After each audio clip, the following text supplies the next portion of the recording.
Hello student, yesterday we have to study about the dispersion of light. Now this time we have to study about the next topic. The topic name is atmospheric refraction.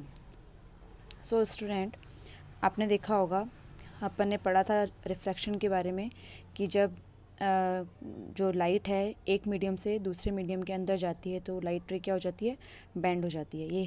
ये refraction कहलाता है।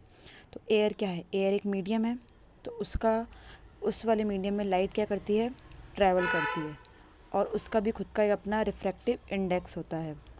और जब हवा का temperature कम या ज़्यादा होगा, कहीं पर हवा गर्म होती है, कहीं पर हवा ठंडी होती है, तो टेम्परेचर क्या है, अलग अलग है, तो उसका रिफ्रैक्टिव इंडेक्स भी क्या होता है, चेंज हो जाता है। जैसे यहाँ पे मेंशन है लो टेम्परेचर, यानी कि जब कोल्ड है, जैसे आपने विंटर के अंदर देखा होगा, विंटर के अंदर हवा कैसे ठंडी हो जाती है, यानी कि टेम्परेचर क्या हो जाता है, कम हो जाता है। तो टेम्परेचर कम होगा तो रिफ्रैक्टिव इंडेक्स क्या होगा, ज़्यादा होगा।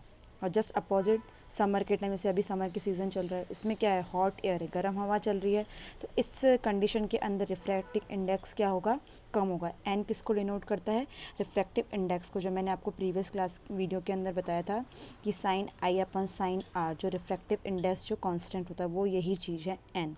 अब देखिए, सपोज़ ये कैसा मीडियम है, ये हॉट एयर है, यहाँ हॉट एयर है और यहाँ पर कोल्ड एयर है। अब कोई भी लाइट रे आ रही है, हॉट एयर है मतलब टेम्परेचर क्या है, बहुत ज़्यादा है, टेम्परेचर ज़्यादा है तो रिफ्रैक्टिव इंडेक्स क्या है, कम है। अगर रिफ्रैक्टिव इंडेक्स कम होगा तो वो कौन सा मीडियम होगा, रेयरर मीडियम होगा। अगर जिस भी मीडियम का अगर रिफ्रैक्टिव इंडेक्स अगर कम है तो वो कौन सा मीडियम होगा, रेयर मीडियम होगा। और जिसका रिफ्रैक्टिव इंडेक्स ज़्यादा है तो वो वाला मीडियम कौन सा होगा, डेंसर मीडियम होगा। अब ये कौन सा है, हॉट एयर, मतलब इस वाले मीडियम में कौन सी हवा चल रही है, हॉट एयर चल रही है, तो ये कौन सा मीडियम है, रेयर मीडियम है। और ये चीज़ मैंने आपको पहले ही बताई थी, जब कोई भी लाइट रे अगर रेयर से डेंसर मीडियम के अंदर ट्रैवल करेगी तो वो क्या हो जाएगी, towards to the normal. Same यही चीज़ है, यहाँ से ये कोई भी लाइट रे आई हॉट एयर से, जब वो कोल्ड एयर में जाएगी तो वो क्या हो जाएगी, टूवर्ड्स टू दी नॉर्मल, यानी कि रेयर से डेंसर मीडियम में जाएगी तो वो हो जाएगी टूवर्ड्स टू दी नॉर्मल। ये हो गया रिफ्रैक्टिव इंडेक्स। दोनों साइड हवा है, लेकिन क्या है, टेम्परेचर दोनों का अलग अलग है। मीडियम दोनों का सेम है, ये भी एयर वाला मीडियम है, ये भी एयर मीडियम है, लेकिन यहाँ पर क्या है, टेम्परेचर अलग अलग है। यहाँ पर बहुत ज़्यादा गर्मी है, यहाँ पर बहुत ज़्यादा ठंड है, तो टेम्परेचर अलग अलग होगा तो रिफ्रैक्टिव इंडेक्स भी क्या होगा, अलग अलग होगा। सो अब हम स्टार्ट करेंगे एटमॉस्फेरिक रिफ्रैक्शन।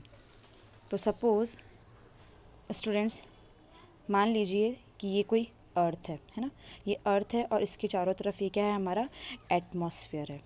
अब कोई भी लाइट रे अगर आ रही है तो सबसे पहले कहाँ से टकराएगी, वो यहाँ पर आएगी एटमॉस्फेयर में। अब एटमॉस्फेयर में क्या है, टेम्परेचर क्या है, अलग अलग है। अभी मैंने आपको जस्ट आइडेंटिफाई करा, अगर टेम्परेचर अलग अलग है तो रिफ्रैक्टिव इंडेक्स भी क्या होगा, अलग अलग होगा। अब जब भी कोई लाइट रे, मैंने आपको बताया था कि लाइट रे हमेशा स्ट्रेट लाइन में ट्रैवल करती है। अब जो लाइट रे आ रही है, जब वो एटमॉस्फेयर से टकराएगी तो फिर वो क्या हो जाएगी, कर्व पाथ में कन्वर्ट हो जाएगी, यानी कि वो स्ट्रेट लाइन में ट्रैवल ना करके कर्व पाथ में ट्रैवल करिए। यहाँ पे लिखा हुआ है temperature of air varies through out the atmosphere, यानी कि एटमॉस्फेयर के अंदर टेम्परेचर क्या है, अलग अलग है, वो टेम्परेचर उसका वेरी कर रहा है। And refractive index of atmosphere also very, और अगर टेम्परेचर वेरी कर रहा है तो रिफ्रैक्टिव इंडेक्स भी क्या करेगा, वेरी करेगा।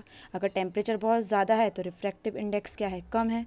अगर टेम्परेचर बहुत कम है तो रिफ्रैक्टिव इंडेक्स ज़्यादा, यानी कि एयर और रिफ्रैक्टिव इंडेक्स दोनों वेरी कर रहे हैं। तो सेम चीज़ है, when light travels through atmosphere it travel in curve path. जब भी लाइट रे एटमॉस्फेयर के अंदर ट्रैवल करेगी तो वो कर्व पाथ के अंदर ट्रैवल करेगी। सो temperature of different parts of atmosphere change with this time.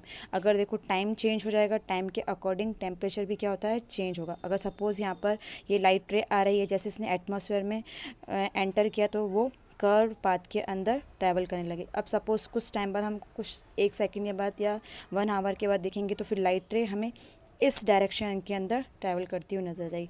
कुछ टाइम बाद हम वापस देखेंगे तो लाइट रे हमें इस पाथ में ट्रैवल करती हुई नजर आएगी। और कुछ टाइम बाद हमें, मतलब अब कहने का मतलब ये है कि एटमॉस्फेयर में जो उसका एयर है एटमॉस्फेयर में जो एयर प्रेजेंट है उसका रिफ्रैक्टिव इंडेक्स है, उसका टेम्परेचर दोनों वेरी करता है।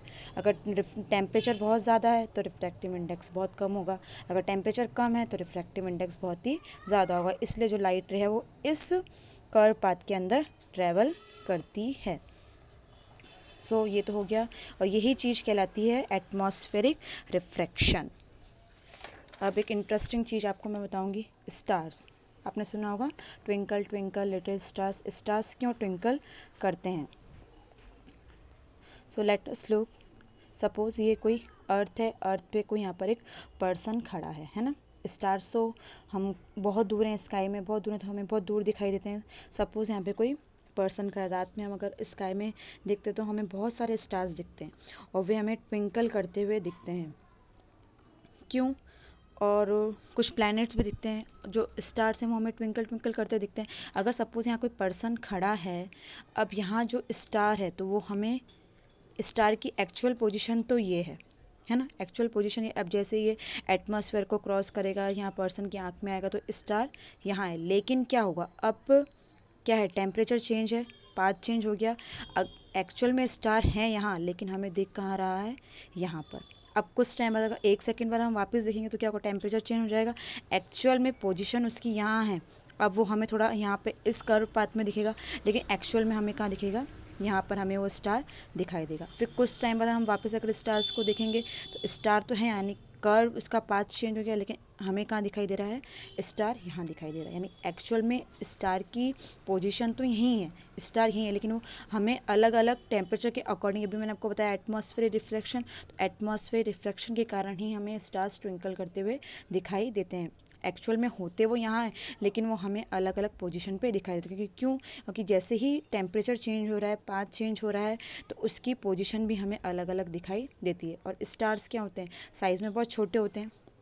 अब देखिए, अब ये क्या है, मेन ये तो इसकी क्या है, एक्चुअल पोजीशन ऑफ स्टार, या मतलब यहाँ पर स्टार है जो पर्सन को दिख रहा है, और ये क्या है, इसकी अपीयरेंट पोजीशन ऑफ द स्टार, की मतलब वो है यहाँ पर, लेकिन हमें दिख कहाँ रहा है, यहाँ दिख रहा है।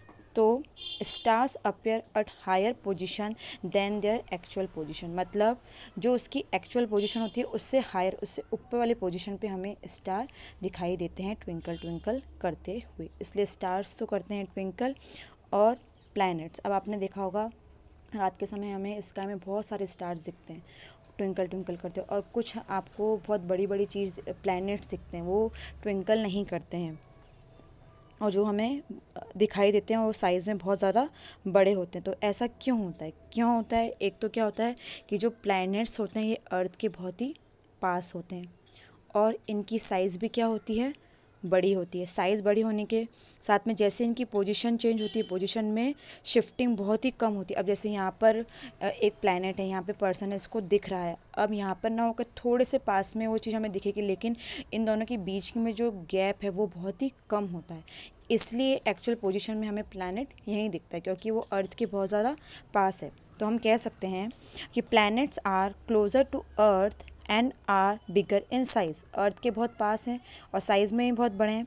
Due to this small variation in their position it's not noticeable, यानी कि यहाँ पर जो इसकी पोजीशन है और थोड़ा सा वो वेरी करता है, तो वो पोजीशन नोटिसेबल नहीं होती, वो हमें एक्चुअल में दिखाई नहीं देती है। सो दे डू नॉट ट्विंकल, इसलिए जो प्लैनेट्स होते हैं वो ट्विंकल नहीं करते हैं, और जो स्टार होते हैं वही ट्विंकल करते हैं। So thank you.